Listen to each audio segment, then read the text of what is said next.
Gracias, hermano Isaí, por su presentación. Amados hermanos, en la fe de nuestro Señor y Salvador, Cristo Jesús, paz a vosotros. Tenga la bondad de ocupar su lugar, de sentarse. Igual a nuestros hermanos que nos acompañan por la transmisión que sábado a sábado en la recepción de este día, pues llevamos a cabo. Hermanos, pues hay un refrán popular que dice, lo prometido es deuda, y la deuda que tenemos hoy es que vamos a estudiar la parábola del rico y Lázaro. Y esta parábola, hermanos, es muy interesante porque, para empezar, mucha gente cuando la lee, cree, tanto la iglesia popular como el mundo evangélico, que realmente sí existe el infierno en llamas, donde están quemando las almas de los pecadores, y que sí está el cielo, y que entonces para los buenos es el cielo y para los malos es el infierno. Y así lo creen, porque dicen, pues Cristo la narró. Pero vamos a ver una similitud entre esta parábola y una que dijo antes Jesús, donde ahí sí la gente sí lo entiende, no conforme a la letra, y sí le da un simbolismo. Y entonces, ¿por qué a la que está antes sí le dan simbolismo? ¿Y por qué a la del rico y Lázaro, esas sí forzosamente quieren entenderla de manera literal? Que existe el infierno de llamas y que hay un lugar de tormento. Vamos a abrir nuestras escrituras en el Evangelio de Lucas, en el capítulo 16. Vamos a leer, hermanos, esta parábola. Vamos a ver la narración primeramente y luego vamos a ver algunos detalles sobre la misma. Dice así, Evangelio de Lucas, capítulo 16. Dice así desde el versículo 19 hasta el final. Había un hombre rico que se vestía de púrpura y de lino fino y hacía cada día banquete con esplendidez. Había también un mendigo llamado Lázaro, el cual estaba echado a la puerta de él, lleno de llagas, y deseando hartarse de las migajas que caían de la mesa del rico, y aún los perros venían y le lamían las llagas. Y aconteció que murió el mendigo y fue llevado por los ángeles al seno de Abraham. Y murió también el rico y fue sepultado. Y en el infierno alzó sus ojos, estando en los tormentos, y vio a Abraham de lejos y a Lázaro en su seno. Entonces él, dando voces, dijo: Padre Abraham, ten misericordia de mí, y envía a Lázaro que moje la punta de su dedo en agua y refresque mi lengua, porque soy atormentado en esta llama. Y díjole Abraham: Hijo, acuérdate que recibiste tus bienes en tu vida y Lázaro también males. Mas ahora éste es consolado aquí y tú atormentado. Y además de todo esto, una grande cima está constituida entre nosotros y vosotros, que los que quisieren pasar de aquí a vosotros no pueden, ni de allá pasar acá. Y dijo: Ruégote pues, Padre, que le envíes a la casa de mi padre, porque tengo 5 hermanos, para que les testifique, porque no vengan ellos también a este lugar de tormento. Y Abraham le dice: A Moisés y a los profetas tienen, óiganlos. Él entonces dijo: No, Padre Abraham, mas si alguno fuere a ellos de los muertos, se arrepentirán. Mas Abraham le dijo: Si no oyen a Moisés y a los profetas, tampoco se persuadirán si alguno se levantare de los muertos. Bueno, pues entonces sí, como que se ve que el rico muere, está en el infierno, alza sus ojos, o sea, diciendo, pues ve hacia el cielo, ¿y a quién ve allá? Pues ve a Lázaro, ahí con Abraham. Y entonces, ¿qué le dice el rico? Pues manda a Lázaro y que moje, aunque sea su dedo, su punta con agua, y me refresque, porque yo aquí estoy atormentado. ¿Y qué le contesta Abraham? Pues tú tuviste en tu vida tus bienes, él sus males. Ahora él es reconfortado y tú atormentado. Y luego le pone todavía algo más complicado. Dice: además, hay una cima muy grande entre ustedes y los que están aquí conmigo y los que están allá en el tormento. Ni los que están en el tormento pueden venir para acá, ni los que están aquí pueden ir para allá. Entonces el rico desesperado dice, pues manda con mis hermanos. Tengo 5 hermanos, no quiero que vengan aquí. Y la respuesta de Abraham fue, a Moisés y a los profetas tienen, escúchenlos. Dijo, no, que vaya Lázaro. Al ver a uno que resucita, van a creer. Y la respuesta fue categórica, si no creen a Moisés y no creen a los profetas, tampoco se van a persuadir si alguien resucita o llegare de los muertos y les predica. Muy bien, entonces vamos a pedir a los hermanos de la cabina, tenemos ahí una presentación. Lo primero que quiero mostrarles, primero hay un dibujito, ahí es como, este es uno de los que tanto se tienen ahí de muchos, ahí se ve al rico, ¿no? En la mesa, con mucha gente convidándola, Lázaro allá afuera sentado, y unos perros que llegan y le lamen las llagas. Bien, en la siguiente vamos a ver entonces cuáles son los personajes y las situaciones que da esta parábola. El rico que vestía de púrpura y lino fino, Lázaro que estaba lleno de llagas, están los ángeles, los perros, el seno de Abraham, se habla del infierno, de una gran cima y de 5 hermanos. Bien, yo les comentaba y en la siguiente lámina quiero enseñarles algo muy interesante. Lección de escuela sabática del tercer trimestre de 1957. Y la parábola del rico y Lázaro. Aquí, ¿cuál era el objetivo? Dice, enseña esta parábola el tormento eterno. O sea, el enfoque era hacia si realmente existía el infierno y el tormento eterno. Y hay una parte dentro de esa parábola, dentro de la escuela, que decía o dice lo siguiente. Vamos a ver. No es entonces irrazonable que el rico y su familia representan a los judíos.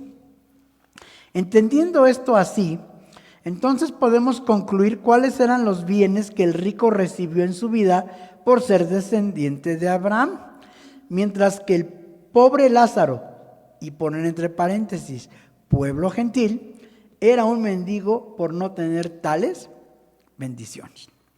Y así se predicaba en el siglo pasado y por mucho tiempo así creían los hermanos, que el rico era el pueblo judío y que Lázaro venía a simbolizar el pueblo gentil. Sin embargo, todas las parábolas fueron para Israel. El gentil nada tenía que ver aquí. Entonces, vamos a ver, ese rico, y aquí quiero que veamos en la siguiente lámina, que es precisamente por eso les decía que el preámbulo son los concilios. En el concilio de ministros celebrado del 18 al 21 de diciembre del año 2000, el acuerdo número 8 establece que en la parábola del rico y Lázaro, el hombre rico son todos los sacerdotes y los 5 hermanos son fariseos, saduceos, esenios, celotes y herodianos. Ahí están los 5 hermanos. Eso fue lo que se acordó ya en el concilio en el año 2000. Así que ¿cuántos años ya tiene este acuerdo? 23. ¿Y por qué lo estamos viendo ahorita? Mínimo hace 10 años tenemos que haberlo vuelto a ver, ¿no? Hace 5, repasarlo. Eso es lo que luego a veces también es para mí en lo particular, es un sinónimo de un foquito rojo de alerta. Es necesario volver a repasar, volver a recordar todos los acuerdos conciliares a nivel doctrinal. Porque es parte fundamental de lo que cree la Iglesia de Dios. Y si no estamos al pendiente o no estamos al tanto de los acuerdos conciliares, sobre todo temas que fueron muy fuertes en su momento, pues pueden llegar alguien de aquellos que todavía creían de manera diferente y nos pueden hacer creer que estamos mal, pero no es así. Bien, entonces, dice que en este acuerdo dice que para empezar el rico, ¿quién es? El sacerdote. ¿Qué tenía el sacerdote? ¿Qué tenía el sacerdocio? Dice que él hacía banquete diario. Literalmente hablando, ¿qué hacía el sacerdote diariamente? Sacrificaba. Y diariamente había comida, literalmente hablando, en el sacerdocio, ¿sí? Y siempre el pecho y la espaldilla, ¿para quién era?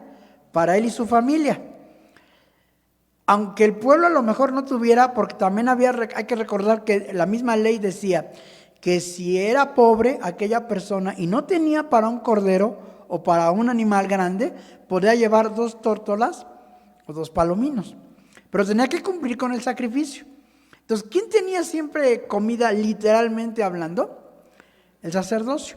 Pero estamos hablando ahora de la parte espiritual. Por ejemplo, dice el libro del profeta Malaquías. Esto también lo hemos estudiado y lo hemos trasladado al tiempo actual. Dice así Malaquías capítulo 3, versículo 10. Traed todos los diezmos al alfolí y haya alimento en mi casa. Y probadme ahora en esto, dice Jehová de los ejércitos. Si no, os abriré las ventanas de los cielos y vaciaré sobre vosotros bendición hasta que sobreabunde. Hubo un tiempo cuando regresaron los israelitas de la cautividad de Babilonia, cuando regresa Israel, que cada quien se fue a trabajar a su heredad. Y fue tan fuerte ese asunto que hasta los levitas tenían que trabajar porque no los mantenía el pueblo.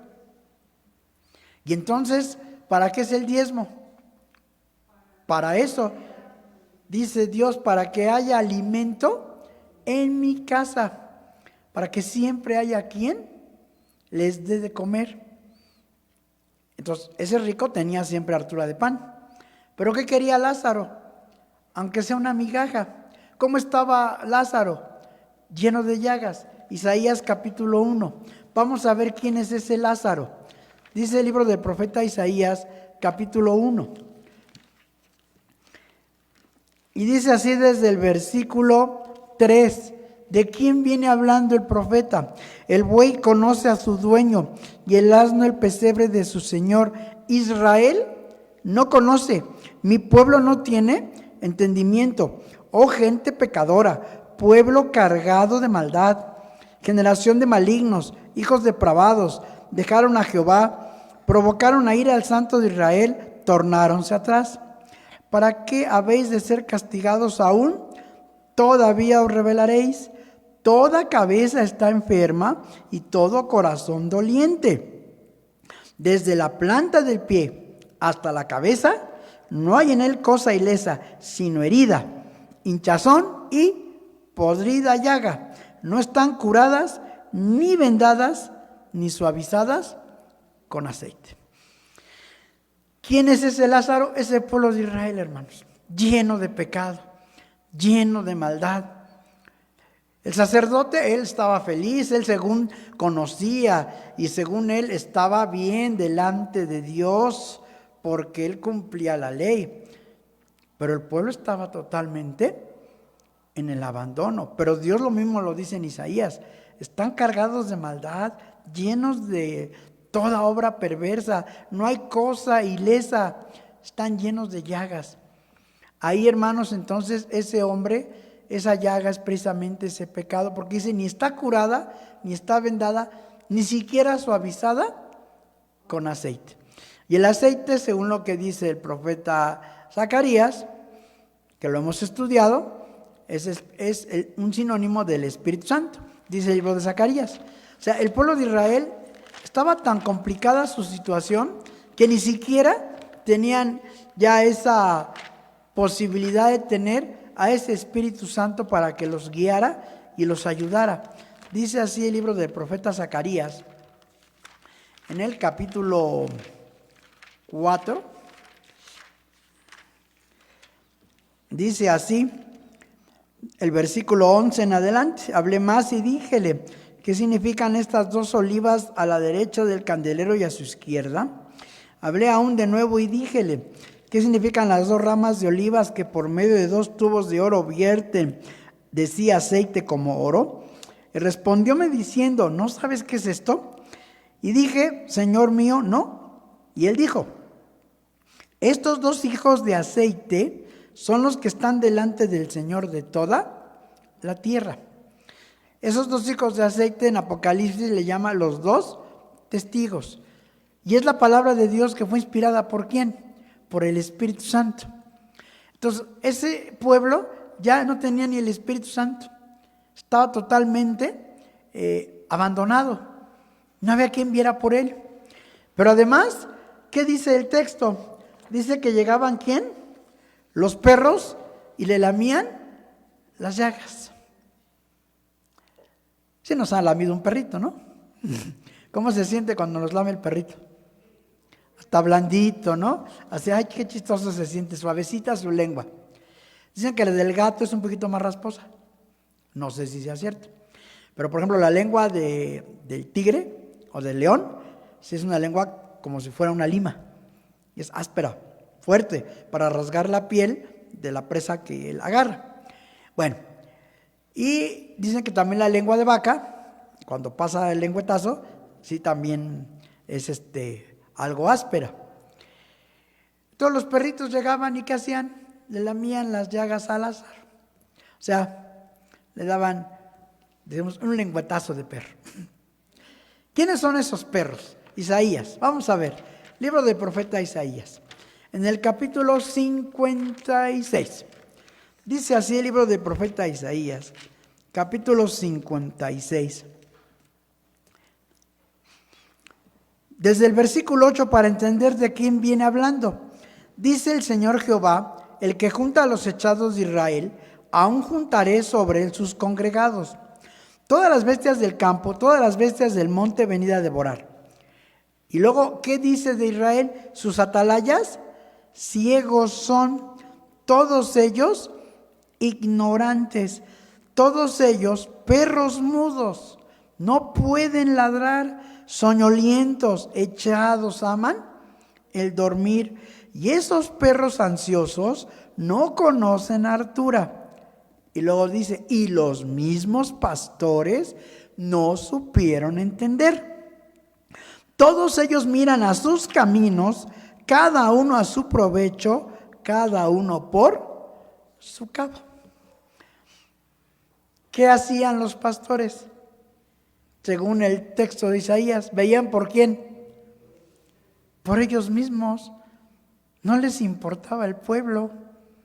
¿Qué hacía el fariseo en la parábola del fariseo y el publicano cuando están orando?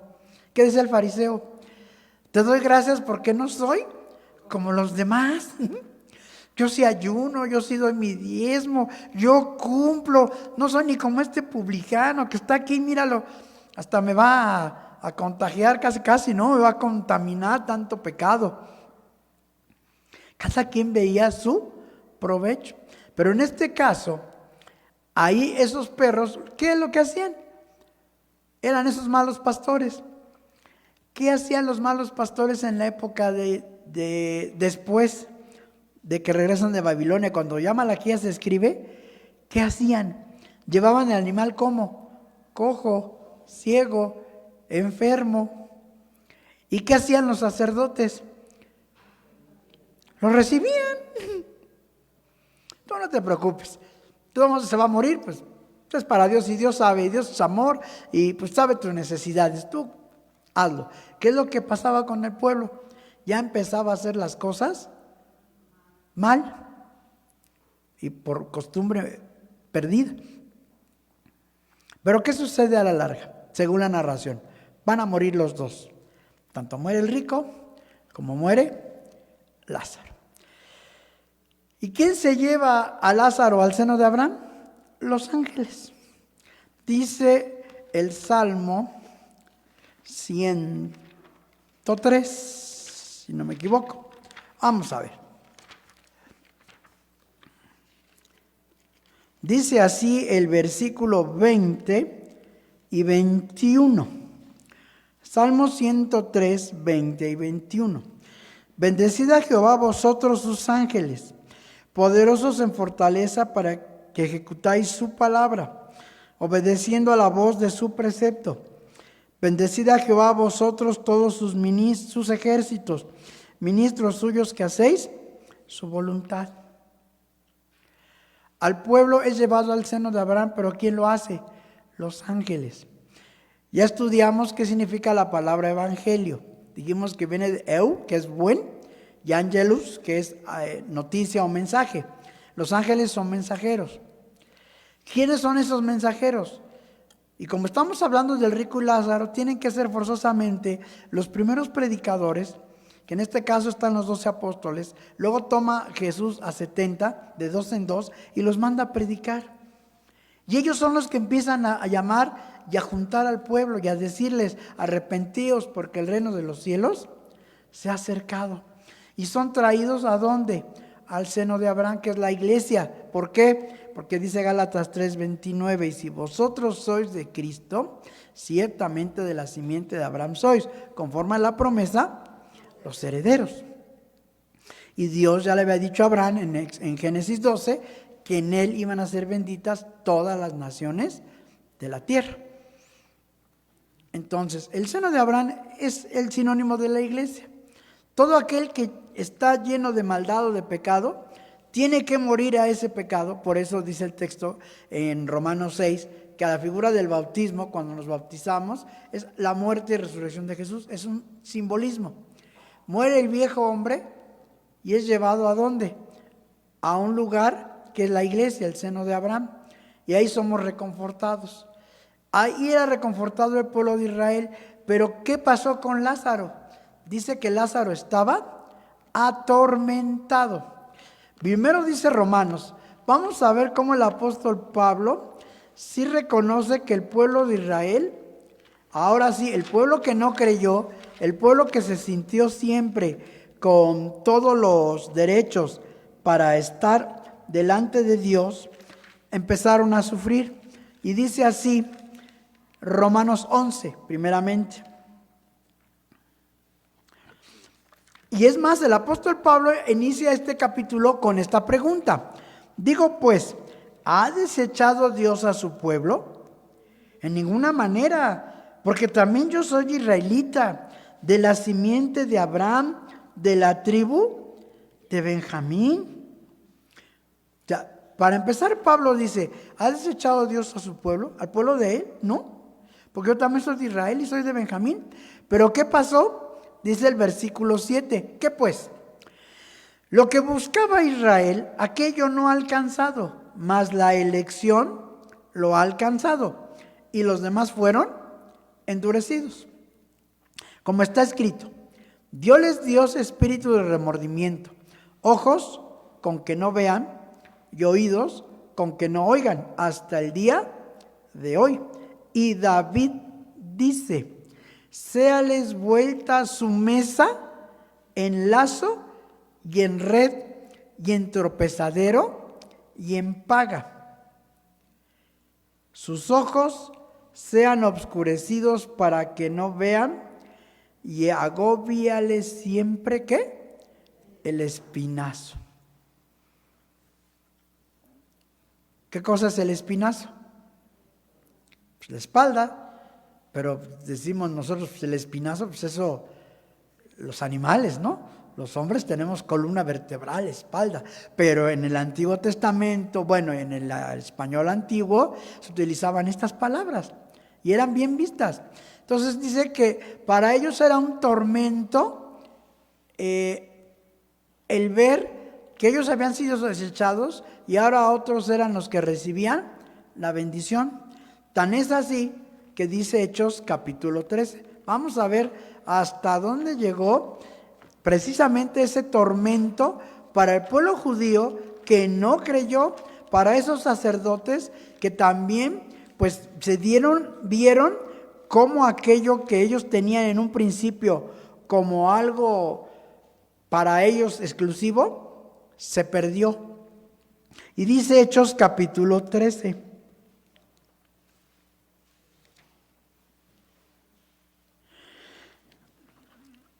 Dice así desde el versículo 42. Y saliendo ellos de la sinagoga de los judíos, los gentiles les rogaron que el sábado siguiente les hablasen estas palabras. Y despedida la congregación, muchos de los judíos y de los religiosos prosélitos siguieron a Pablo y a Bernabé, los cuales, hablándoles, les persuadían que permaneciesen en la gracia de Dios. Y el sábado siguiente se juntó casi toda la ciudad a oír la palabra de Dios. Mas los judíos, visto el gentío, llenáronse de celo y se oponían a lo que Pablo decía, contradiciendo y blasfemando. Por eso dice Dios, se los dijo, acerca de Israel, todo el tiempo extendí mis manos a un pueblo rebelde y contradictor. Y fui hallado por los que ni me buscaban ni preguntaban por mí. Por eso para el pueblo judío iba a ser un tormento. Primeramente Lázaro, el tormento para el rico es que cómo era posible que esos pecadores o esos que él consideraba el sacerdote como lo peor, tenían esas bendiciones. Que llegaban y le decían a Jesús, ¿por qué su maestro come con los pecadores? ¿Por qué come con los malvados? La respuesta de Jesús siempre fue categórica. A ver, los que están sanos no necesitan de médico. Yo no vine por los sanos, yo vine por los que están enfermos. Por eso cuando a veces también los hermanos luego exclamamos, es que hermano, en la iglesia no, hay mucho pecador. Pues eso es a lo que vino Cristo. Vino por pecadores. Y lo decía Pablo, de los cuales yo soy el primero. Entonces no nos debe de extrañar o de asombrar eso. Pero en el antiguo, ahí en el principio del evangelio, en el principio de la doctrina, pues precisamente esos hombres que se sentían con todo el privilegio y todo el derecho de poder enseñar y dar cátedra, les fue quitado. Y por eso dice que entonces ahora ese rico era atormentado. Porque él veía cómo Lázaro pues era reconfortado de otra forma. Y entonces el rico dice, bueno, está bien. Tengo 5 hermanos. No quiero que ellos vengan y sufran lo que yo estoy sufriendo. Vamos a ver nuestra presentación. Porque dijimos que el acuerdo de concilio nos dijo que los 5 hermanos son los fariseos, los saduceos, los esenios, los celotes y los herodianos. Muy bien, vamos a ver. Empezamos con el fariseo. Fariseo. El diccionario de la Real Academia de Española define este término como que es hipócrita y finge una moral, unos sentimientos o unas creencias religiosas que no tiene. Persona que pertenecía a un grupo religioso judío de la época de Jesús, que se caracterizaba por observar escrupulosamente y con cierta afectación los preceptos de la ley mosaica. En general, se interesaba más por la manifestación externa de esos preceptos que por seguir el espíritu de la ley. Los fariseos fueron una secta judía surgida hacia el año 150 a.C., que promovía la idea de la pureza sacerdotal para todos los judíos, la fe en la providencia o el destino y el concepto de la resurrección de los muertos, y que enseñaba que más allá de los mandamientos, la ley oral también fue transmitida por Moisés. El judaísmo rabínico temprano del siglo II después de Cristo sostenía su descendencia espiritual de los fariseos. Muy bien. Los siguientes que mencionamos son los saduceos. ¿Quién es el saduceo? Los saduceos, del hebreo sedukim y también conocidos como sadoquitas, son los descendientes del sumo sacerdote Sadoc, que en la época de Salomón. El nombre de Sadoc significa justicia o rectitud, por lo que los saduceos pueden interpretarse como justos o rectos. Muchos de ellos integraban el Sanedrín, que era la asamblea o consejo de sabios que ejercían como jueces en cada una de las ciudades del reino de los asmoneos. Este estado judío independiente se constituyó tras la revuelta de los macabeos que tuvo lugar entre el año 167 al 160 a.C. Los saduceos residían en la ciudad de Jerusalén y sus alrededores y alcanzaron gran influencia durante los siglos II y I antes de Cristo. Luego tenemos a los esenios. Los esenios fueron una secta judía que surgió en el siglo II antes de Cristo y estableció la comunidad de Qumran. Se enfocaban en la pureza ritual, copiaban libros, de las escrituras judías y escribían comentarios sobre los libros de los profetas. Y yo ahí puse entre paréntesis y con signos de interrogación, escribas. Ahorita vamos a ver qué hacían los escribas, como que son muy parecidos. La Enciclopedia Británica dice que los esenios compartían ciertas similitudes con los fariseos, porque cumplían la ley de Moisés y santificaban el sábado. Sin embargo, se mantuvieron ocultos, dedicados a una vida contemplativa. La Biblia, es cierto, a este grupo no lo menciona, pero a quien sí menciona, y lo vamos a ver ahorita, muy pegaditos, son a los escribas y los fariseos. Ellos siempre estaban juntos por toda su forma de interpretar la ley. Luego tenemos a los escribas, aquí nada más lo puse como un paréntesis. Los escribas en el antiguo Israel eran hombres sabios, cuyo trabajo era estudiar la ley, transcribirla y escribir comentarios de la misma. Ellos a veces eran contratados cuando se presentaba la necesidad de un documento escrito o cuando se requería una interpretación de un asunto jurídico. Esdras era un escriba diligente en la ley de Moisés. Eso nos lo dice Esdras capítulo 7, versículo 6. O sea, Esdras era un escriba y era sacerdote también. Pero no necesariamente los escribas tenían que ser sacerdotes, podría ser también cualquier otra persona estudiada o erudita. Tenemos a los celotes.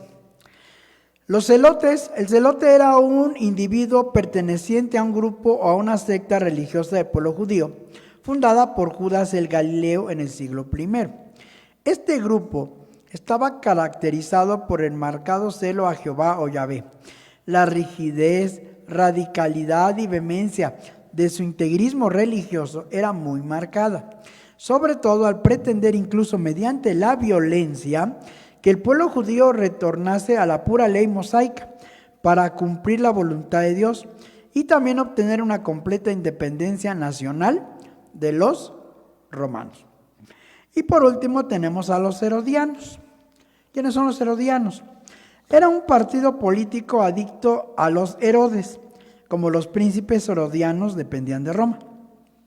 Otros opinan que aparentemente no eran ni una secta religiosa ni un partido político, sino un grupo de judíos que apoyaban la dinastía de los Herodes, en este caso Antipas, y que por lo mismo tenían muchas relaciones e influencias con los Herodes del gobierno romano, aunque la mayoría de los comentaristas aceptan que eran un movimiento político de clase alta con relaciones y poder. Bueno, estos son los grupos que había. También algunos hablaban, es que también estaban los nazarenos y estaban los galileos, sí, pero esos son gentilicio de gente de pobladores, o sea, los nazarenos venían de Nazaret y los galileos porque eran de la región de Galilea, ¿sí? Pero ellos no formaban o tenían una secta o integraban un grupo en especial. Vamos a ver a los celotes, dice Lucas 6:15, vamos a ver. Y este es precisamente uno de los discípulos de Jesús, que se llamaba así, Simón. Recordemos que Jesús tuvo dos discípulos con el nombre de Simón. Uno que fue Simón, Pedro, y otro que fue Simón, el cananita. Pero aquí Lucas capítulo 6 nos dice así. Dice el versículo 15. Mateo y Tomás, Jacobo hijo de Alfeo y Simón, el que se llama ¿qué? Celador. Aquí era el celador. Mateo 10:4. Vamos a ver Mateo capítulo 10, versículo 4. Aquí Mateo vuelve a mencionar a los 12 discípulos. Y dice así: Simón el cananita y Judas Iscariote, que también le entregó. Lucas dice que Simón el ¿qué? El celador. Mateo dice que Simón ¿qué? El cananita. Y Lucas, que es el historiador, cuando recopila toda la historia de los apóstoles y de los hechos, dice así el capítulo 1 de Hechos. Dice así el capítulo 1 de los Hechos.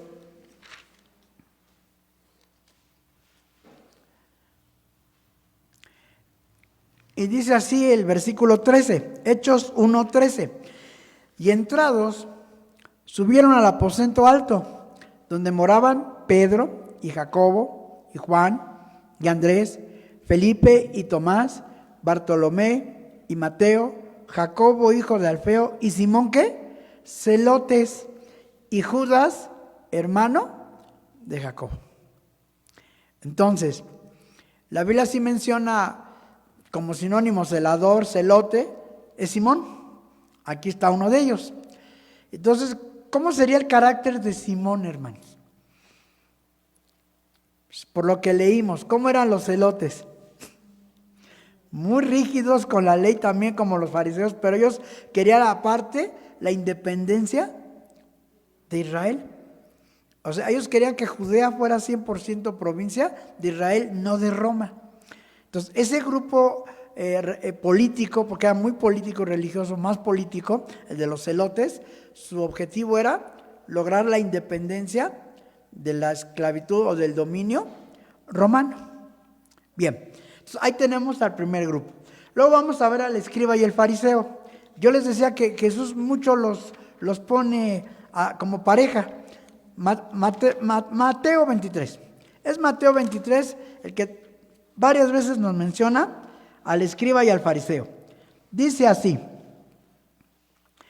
dice el versículo 13, mas hay de vosotros escribas y fariseos hipócritas, porque cerráis el reino de los cielos delante de los hombres, que ni vosotros entráis, ni a los que están entrando dejáis entrar. Versículo 14, hay de vosotros escribas y fariseos hipócritas, porque coméis las casas de las viudas, por pretexto hacéis larga oración, y por esto llevaréis más grave juicio. Y vuelve a decirles, hay de vosotros escribas y fariseos hipócritas, porque rodeáis la mar y la tierra para hacer un prosélito, y cuando fuere hecho, lo hacéis hijo del infierno, doble más que vosotros.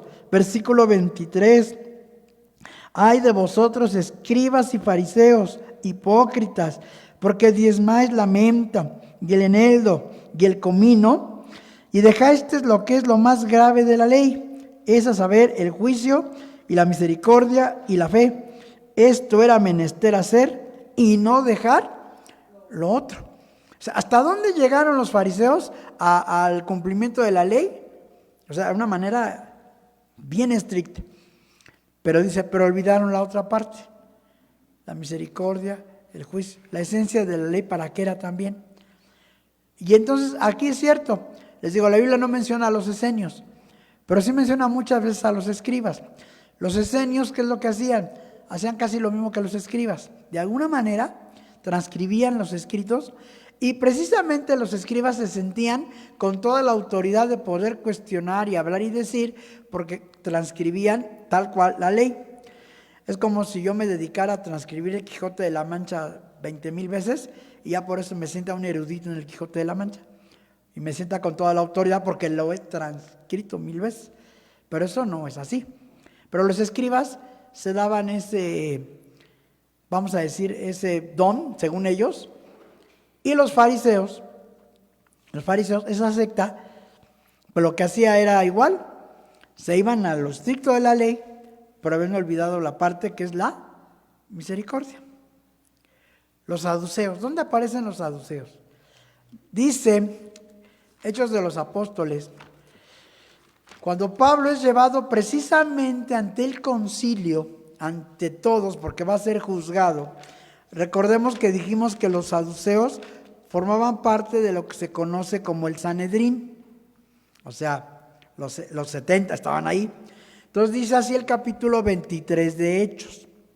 Entonces Pablo, dice el versículo 1. Entonces Pablo, poniendo los ojos en el concilio, dice, varones hermanos, yo con toda buena conciencia he conversado delante de Dios hasta el día de hoy. Sabemos la historia, mandan a bofetear a Pablo, Pablo le dice, a ti pared blanqueada, y cuando le dicen a Pablo, al sumo sacerdote de Dios maldices, Pablo dice, yo no sabía que era el sumo sacerdote, el príncipe, porque la ley dice, al príncipe de tu pueblo no maldecirás. O sea, Pablo conocía muy bien la ley. Yo no sabía quién era él, ahora ya lo sé. Pero entonces, dice el versículo 6, entonces Pablo, sabiendo que la una parte era de saduceos y la otra de fariseos, clamó en el concilio: varones hermanos, yo soy fariseo, hijo de fariseo. De la esperanza y de la resurrección de los muertos soy yo juzgado. Y como hubo dicho esto, fue hecha disensión entre los fariseos y los saduceos. Y la multitud fue dividida, porque los saduceos dicen que no hay resurrección, ni ángel, ni espíritu, mas los fariseos confiesan que ambas cosas. ¿Quién fue el que cuestionó a Jesús de si, tuvimos, la ley de Moisés dice que si alguien muere, el hermano tome a la esposa. Hubo entre nosotros 7 hermanos. Y los 7 tuvieron a la mujer y al final se murió la mujer y ninguno tuvo descendencia. En la resurrección, porque no creen en la resurrección, dice, ¿cuál de los 7 va a ser su marido? Porque todos la tuvieron. Y que se los digo, ustedes ignoran el poder de Dios y la Escritura, porque en la resurrección es así. Todos los saduceos negaban la resurrección, no creían en ello, los fariseos sí. Y entonces, como formaban parte del Sanedrín, Pablo se da cuenta de esto y dice, pues aquí los voy a dividir. Y entonces, cuando eso sucede, ¿qué es lo que hacen los fariseos? Dice así el versículo 9, y levantóse un gran clamor, y levantándose los escribas, fíjense, los escribas de la parte de los fariseos, contendían diciendo, ningún mal hallamos en este hombre, que si espíritu le ha hablado o ángel, no resistamos a Dios. Ahora todavía le pegan más duro a los saduceos. Si él ha hablado un espíritu, un ángel, ¿qué es lo que ustedes no creen? Pues no vamos a resistir a Dios. O sea, hasta los escribas ahora se van en favor de Pablo. Entonces, hay que entender esto, hermanos, porque precisamente cuando Cristo viene y predica, el entorno que había en ese momento y la forma en que tiene que enseñar, pues tenía obviamente esos grupos que estaban buscando de qué manera iba a caer. Hablamos de los herodianos. ¿Qué pasó con los herodianos? ¿Qué dijimos de los herodianos? Que era un grupo que simpatizaba o que estaban de acuerdo con Herodes y con que Herodes gobernara o que toda la dinastía herodiana los gobernara. Entonces dice Mateo 22. Y aquí, hermanos, obviamente querían hacer caer a Jesús tanto los herodianos como los judíos. ¿En qué sentido? Dice Mateo capítulo 22. Y dice así desde el versículo 15 en adelante. Entonces, idos los fariseos, consultaron cómo le tomarían en alguna palabra. Y envían a él los discípulos de ellos con los herodianos, diciendo, Maestro, sabemos que eres amador de la verdad y que enseñas con verdad el camino de Dios, y que no te curas de nadie, porque no tienes acepción de persona de hombres. Dinos pues, ¿qué te parece? ¿Es lícito dar tributo a César o no? ¿Qué es lo que esperaban aquellos hombres? Si decía que no, ¿quién se iba a enfrentar directamente con Jesús? Los herodianos. Pero si decía que sí, los herodianos, entonces ¿qué iban a decir? Pues está a favor del César. Entonces ¿quién se iba a voltear? Los fariseos. ¿Cuál fue la respuesta de Jesús? Dinos pues, ¿qué te parece? ¿Es lícito dar tributo a César o no? Mas Jesús entendía la malicia de ellos y les dice, ¿por qué me tentáis, hipócritas? Mostradme la moneda del tributo. Y ellos le presentaron un denario. Entonces les dice, ¿cuya es esta figura y lo que está encima escrito? Dícenle, de César. Y díceles, pagad pues a César lo que es de César y a Dios lo que es de Dios. Y Con eso los herodianos, pues, ¿qué pueden decir? Pues ya nada, los desarmó. Ya. Él está diciendo al César lo que es del César, o sea, al gobierno lo que es del gobierno, pero a Dios lo que es de Dios. Y ese texto, hermanos, hasta la actualidad aplica. Nosotros, a nuestros gobiernos hay que pagar las contribuciones, que la tenencia, que el agua, lo que ocupamos. Pero a Dios, ¿qué hay que darle? El diezmo, la primicia, nuestra ofrenda, o sea, es lo mismo. Entonces, esos grupos, de alguna manera, con sus pensamientos y su forma de ver la vida, pues siempre estuvieron antagonizando con Jesús, porque no veían claramente, según ellos, a su forma de pensar, que Jesús fuera el libertador. Entonces, estos 5 hermanos pues son los que estaban ahí con los sacerdotes, y decía el rico: yo no quiero que vengan aquí. Pero le dijo a Abraham: hay una grande cima. Hermanos, una vez la iglesia de Dios, por eso lo dice Pablo, primera carta a los Corintios capítulo 10, versículo 32. Sed sin ofensa a judíos, gentiles y la iglesia de Dios. El judío es judío, no puede pasar para acá. Pero el gentil tampoco se puede ir para acá, o sea, ni en la iglesia de Dios se puede ir para allá. Ya por ahí sacamos, eso sí ya tiene años, salió un cuaderno, y ustedes lo recordarán, que se titulaba ¿La iglesia de Dios es judaizante? Ya, ¿realmente somos judaizantes? Somos judíos, tenemos el sobrenombre de judíos, pero no somos como el pueblo judío, con tradiciones judaicas, la mezuzá, y tener los telifín, y tantas cosas que hace el pueblo judío, el talid aquí, y ponerse la kipa. No, nosotros no hacemos nada de eso. No nos judaizamos. La iglesia de Dios no es judaizante. El mundo evangélico cree que al uno guardar el sábado ya es uno judaizante, porque el sábado fue para el judío. Pero la pregunta es, cuando Dios creó los cielos y la tierra y descansó el 7º día, ¿Adán y Eva eran judíos? Pues no. Ni siquiera. Ni Noé. Entonces, ¿hasta cuándo vienen a existir los judíos como tal, como pueblo judío? Cuando regresan de Babilonia y se conoce a la tribu de Judá como gentilicio de judíos.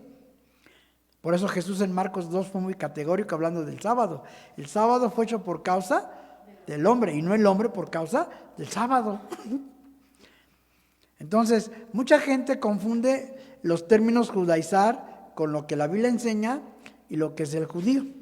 Entonces, Abraham le dice: a Moisés y a los profetas tienen, óiganlos. Y esas palabras son las que Jesús se los dijo. Evangelio de Juan.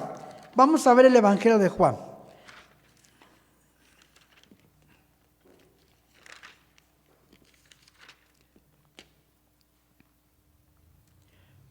Dice así,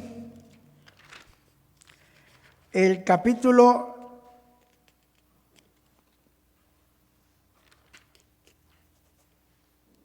8. Vamos a ver.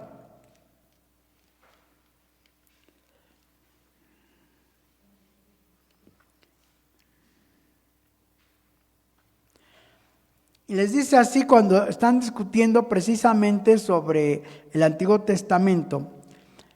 Y primeramente les dice así, desde el versículo 56. San Juan 8:56. Y Abraham vuestro padre se gozó por ver mi día, y lo vio y se gozó. Dijéronle entonces los judíos: aún no tienes 50 años, ¿ya has visto a Abraham?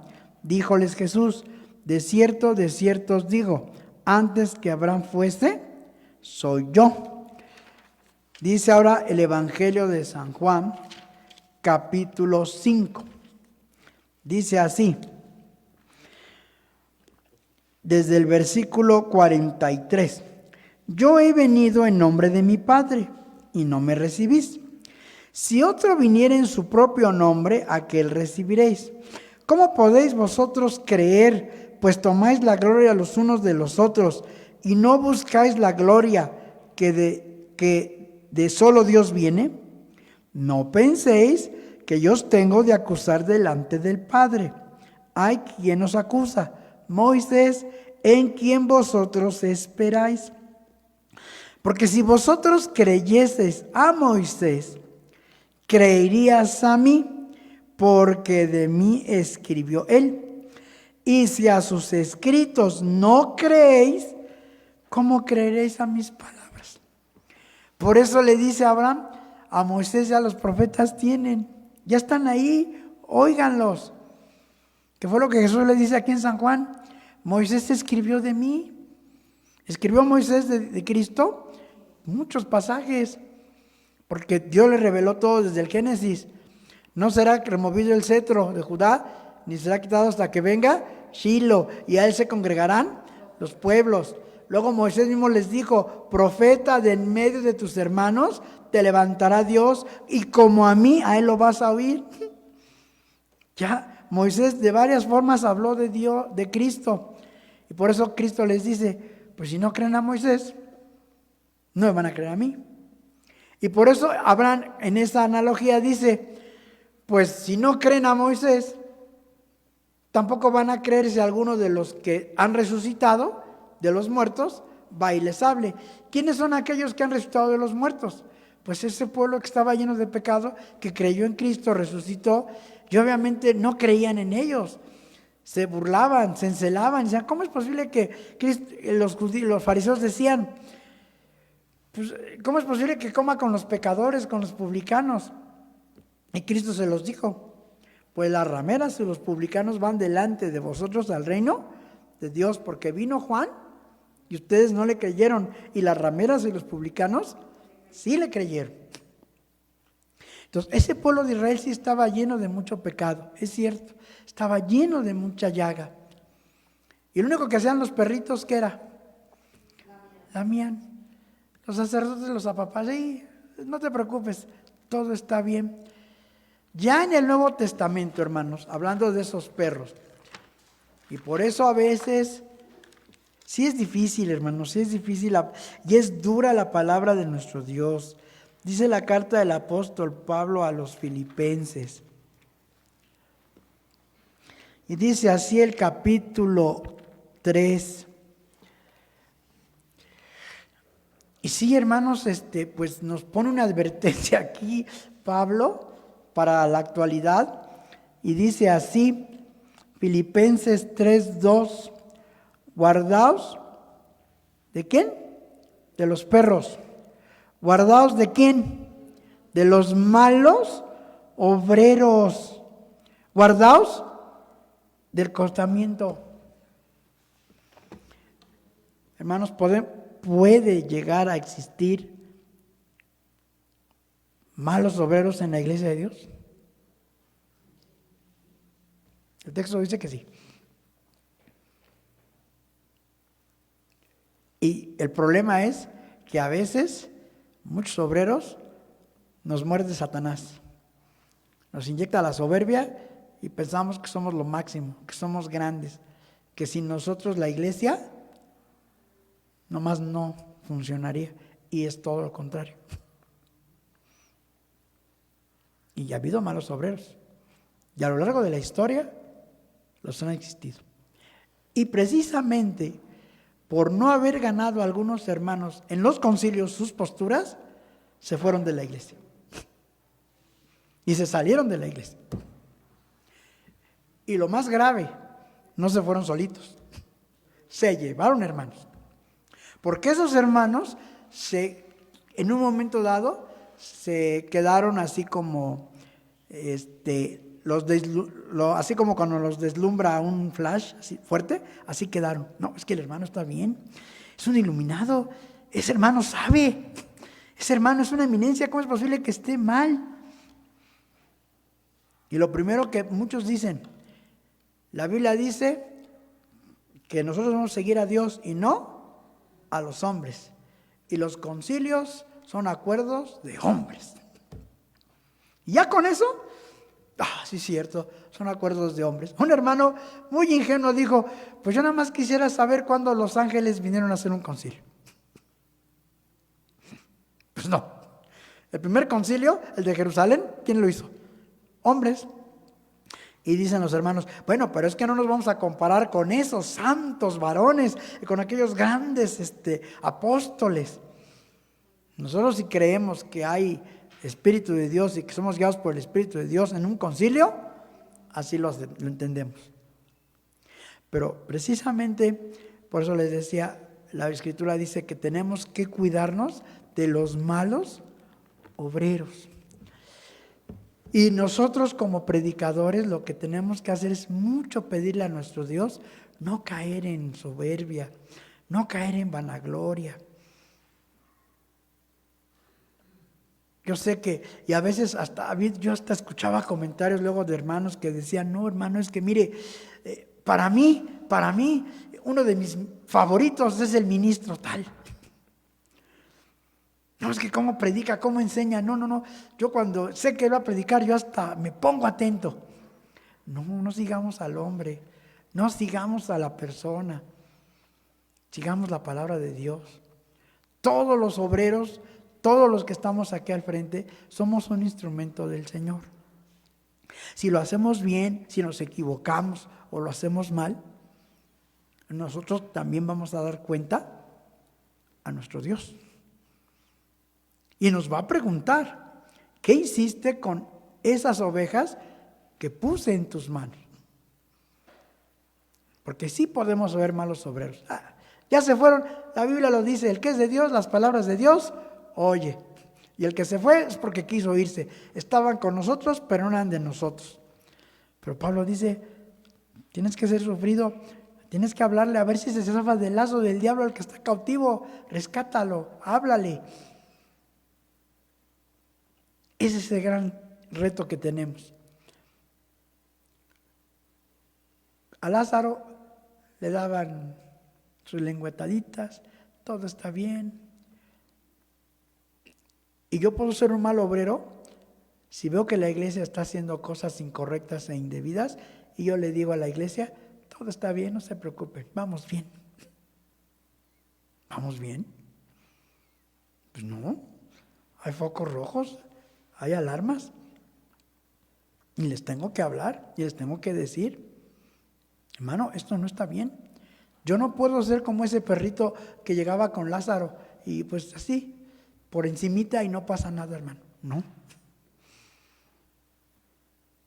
Y por ahí hay hermanas o hermanos que saben de medicina y están en la enfermería y cuando hay una herida y le tienen que lavar al que está herido una herida muy profunda, no creo que le hacen así con esponjita y demás, ay pobrecito, no, hasta le tallan. Ni modo, tengo que quitarte todo lo que en un momento dado puede quedar ahí sucio y te puede dañar. ¿Y duele? Pues sí duele, y mucho. Por eso dice la palabra de Dios, Hebreos 4:12, que la palabra de Dios es como una espada de 2 filos y penetra. Y si a veces una predicación nos duele y nos hace sentir que sí estamos mal delante de Dios, hicimos cosas o estamos haciendo cosas que no son correctas, decía un hermano, ¿qué quieren? ¿Lengüetazo de perrito o lengüetazo de vaca? El hermano lo preguntaba, ¿qué quieren? ¿Quieren ser como Isaías? No nos predique ya verdad, predíquenos mentira, predíquenos cosas halagüeñas, cosas que nos agrade al oído, cosas que nos hagan sentir que somos lo máximo delante de Dios y que estamos bien delante de Dios. Ya no queremos oír que nos va a castigar y que Dios nos va a dar un castigo tremendo y que nos vamos a ir cautivos. No, ya no queremos oír nada de eso. Nos da miedo, nos asusta, queremos oír cosas bonitas. Pero el tiempo actual no está para escuchar cosas bonitas. Es para estar alertas. Así que hermanos, si en un principio esta parábola fue precisamente para el pueblo judío, para esos sacerdotes y para todas esas sectas, ya hoy en la actualidad, lo que nos queda es eso, igual, ser fieles y ver que sí, ya estamos aquí en la iglesia. No nos podemos ir para allá, no podemos regresar al judaísmo, ni irnos para allá, ni ellos van a poder venir para acá. Y aquí, en el seno de Abraham, ahora nosotros igual que aquellos, hemos alcanzado misericordia, hemos alcanzado beneplácito, hemos alcanzado la forma de poder descansar y reposar, no de las obras materiales. Lo decía Cristo: venid a mí todos los cansados y cargados, que yo los voy a hacer descansar. ¿Cargados de qué? De toda esa carga de maldad, de pecado, de situaciones complicadas. Cristo dijo: yo te voy a ayudar a llevar la carga. Y por eso, hermanos, sí, un servidor, si Dios nos da la vida, nos concede la vida. A partir del próximo sábado quiero que veamos también muchos acuerdos de concilio, temas muy interesantes que los hemos dejado ahí ya en el baúl de los recuerdos, y como pues es de 2000, o sea, ya tiene 23 años. Así que es bueno también retomar lo que estudiamos allá por el siglo pasado, para que la iglesia se siga fortaleciendo y la iglesia siga creciendo en el Espíritu. Hermanos, que el Señor bendiga a cada uno de ustedes y paz a vosotros.